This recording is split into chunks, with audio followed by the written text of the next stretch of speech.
I'm Claudine Wong, joining you from KTVU in the San Francisco Bay Area. I'm joined now by Allison Bone of Allison Marie Beauty, and you are an esthetician surviving as best you can in these COVID times. Thanks so much for joining us. Thanks for having me.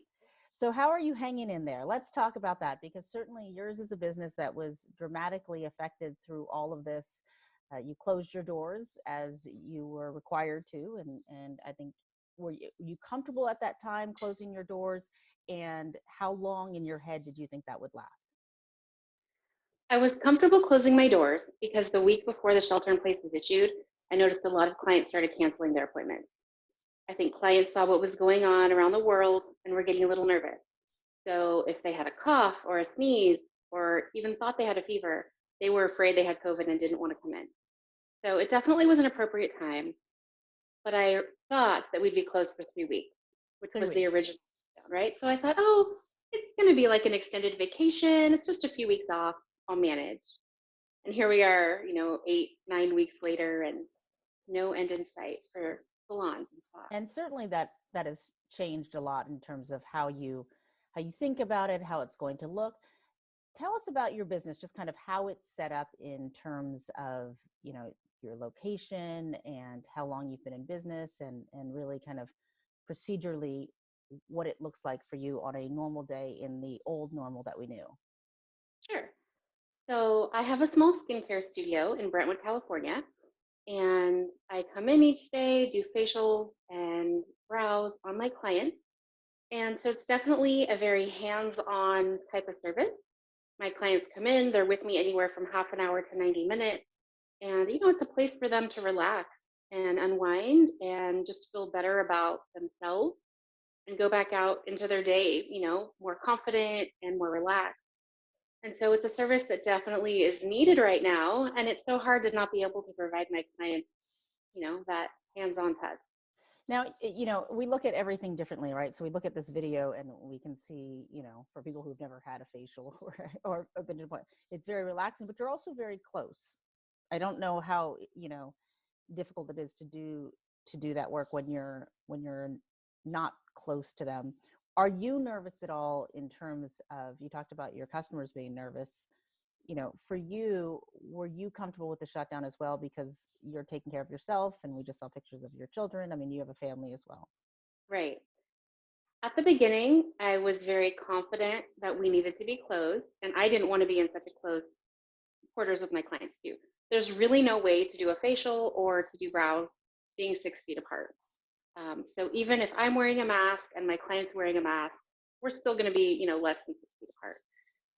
And so at the beginning, yes, I felt like it was very important to protect myself. Right now, I really don't know. To be honest, Claudine, things keep changing. I don't know how scared I should be with COVID. It seems to be changing all the time. Yeah, and So I I don't mean, know. that's a really difficult thing. I mean, I think, if we think about California's 4 stages, we're sort of in the second one right now. Salons and businesses like yours are in that stage 3, where we're just not sure if it's going to be summer, if it's going to be sooner, or when exactly, with modifications, how that's going to look. How have you been trying to survive to reach your clients in the interim? Because that's been important, right? To try to stay afloat. Definitely. So, those first 3 weeks, I thought, oh, it's just an extended vacation, so to speak. But once I realized it was going to go on for a while, I had to get creative and find ways to keep in touch with my clients as well as still provide services.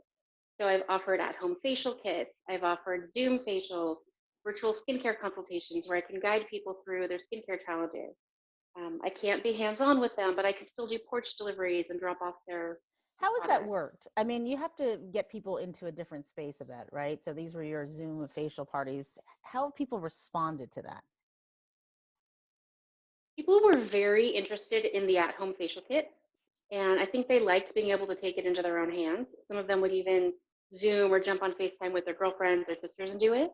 Um, and the people that have had the Zoom facials with me have really enjoyed just having, 15 minutes of quiet and meditation to take themselves away from all the craziness that's going on at home.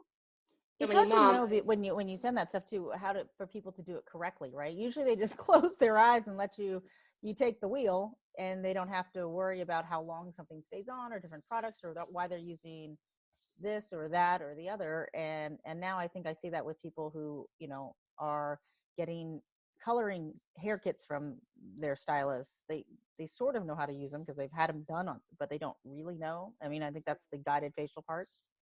Right. So for my clients, for those who wanted to do it at home, I created a YouTube video that I sent to them so they can walk through the steps and know exactly how long to do it. But for those that have joined me on Zoom, I can actually walk them through it and time it for them and kind of take some of that stress away. Which is nice. Let's talk about Mother's Day too, because Mother's Day I would think is normally a time where you'd be busy, or at least people would be buying, you know, gift cards or coming in. That's a day of pampering. Yes, You had to switch that up a little bit as well.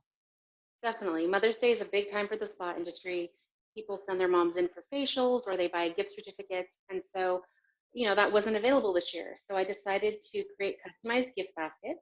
And I checked in with the clients who were buying it for their mothers or their sisters, their daughters, their loved ones, and created custom baskets with their favorite things to kind of curate, something special for them. And it took away the fear of going out and Hmm. shopping as well, because you really can't just go out there and shop for what you need. So it was convenient and gave my customers a little bit of happiness in their day. So let's talk about going back to life, though, in terms of conversations among the industry as well. The question is, how much longer can you do it this way? I mean, you have a lot of different ways that you're trying to reach your customers. You have your own line of products, which offers you a different way, and people are used to buying those online, I would imagine, as well as buying them in person. And then you've tried all of these different types of ways to reach out. It's not the same as having your doors open, I imagine. It's not the same. Not the same. There's definitely an energy that transfers when somebody lays on a facial table and closes their eyes and relaxes, and I can, give them a facial massage and just help them relax. and So it and is going to be, financially, right, surviving. I mean, I think that's what I've heard from a lot of people, who they are really worried as it extends week after week. yes, the longer this goes on, the more challenging. We still have to pay our rent in our studios, and I understand that because our landlords still have to pay their expenses, and Hmm.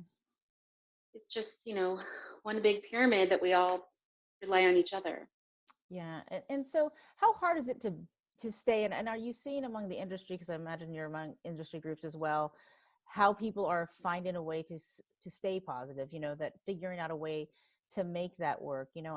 I'll bring up back up that video of your business and how this will look. I mean, I imagine there's a lot of discussions on how to change this in a way that doesn't take away from what you were offering before, but also allows protections, because when we come back, it's not going to be over. It's just going to be a modification type issue, right? Right. It's going to be a new normal where clients can expect to take off their shoes at the door and come in and wash their hands.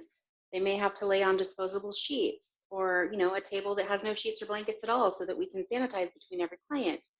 Um, How do there they? may be You masks. can't. They can't wear a mask, can they? There may be masks involved at the beginning. We'll see how the stages go, but we might have to just do brows for now, or people that do lashes, or things that can allow the client's mouth to be covered. And then when we get to a point where it's safe to take off the mask, we can do that.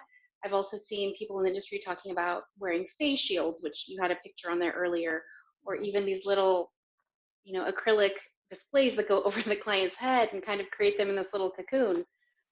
And I don't know how that's going to go over with clients.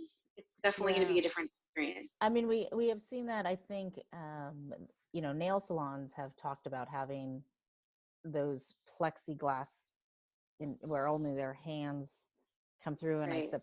suppose you could do a plexiglass where only your hands go through. I mean, do you feel like, and we'll pull up that picture that we were talking about earlier, do you feel like if that is the look and if that is the space, that it'll be difficult to get people to come back in that space? Definitely going to be different, Claudine. Some clients are calling me up and texting me every day saying, "When are you going to open? I want to come back." And there's Hmm. other people that are going to be fearful. So I really don't know what it's going to be like for clients to come back. But I do know that you look like that, it's not going to be the same relaxing atmosphere that it was before. Right. Right. You know, it is one of those situations though where are you now in a rush, or do you feel like things and do you feel like the industry should set these standards with guidance from county and state officials as well to kind of help you manage this? Because if your spa looks a little bit different than someone else's down the street, having the continuity through the industry as well, you don't want it to be a competition, right? That if you are required to do one thing, then you don't want it to be, well, I can go over here and she doesn't require me to wear a mask, or she doesn't require me to do XYZ. Then it becomes a different kind of discussion in between businesses versus the health, and here's what we need to do for everyone. It does. It really does. So the Board of Barbering and Cosmetology regulates us here in California, and I think they're working on putting together some guidelines right now for what we should follow. So as long as everybody adheres to that, basic level and make sure that we're keeping everything similar, hopefully clients will get more of you know, um, a cohesive experience wherever they go. But there are some businesses that are going to, take it a little bit further. And I think some clients are looking for that. They're looking for the most safe, most clean, most COVID-free experience they can get. Right. I mean, you talk about the stress because certainly if you've taken all those precautions as well, maybe they don't love the face shield, maybe they don't love it, but if they can close their eyes and feel like I'm still doing something that is important for me, but I'm still doing it as safely as possible, there is value to that as well.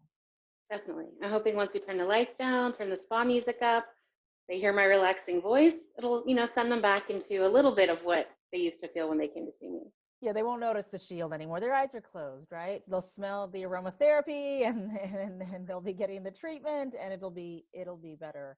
I think that is the hope as we go through this, that sometimes we get the things that we loved so much back in whatever form or fashion we can. That gives us a sense of normal. Well, I appreciate it. I appreciate the chat. I hope certainly online business and all those things that you're doing are keeping you afloat in these rocky times, and that we get normal, or some semblance of normal, sooner than later. Thank you. All right. And for more interviews, you can, of course, always go to coronavirusnow.com.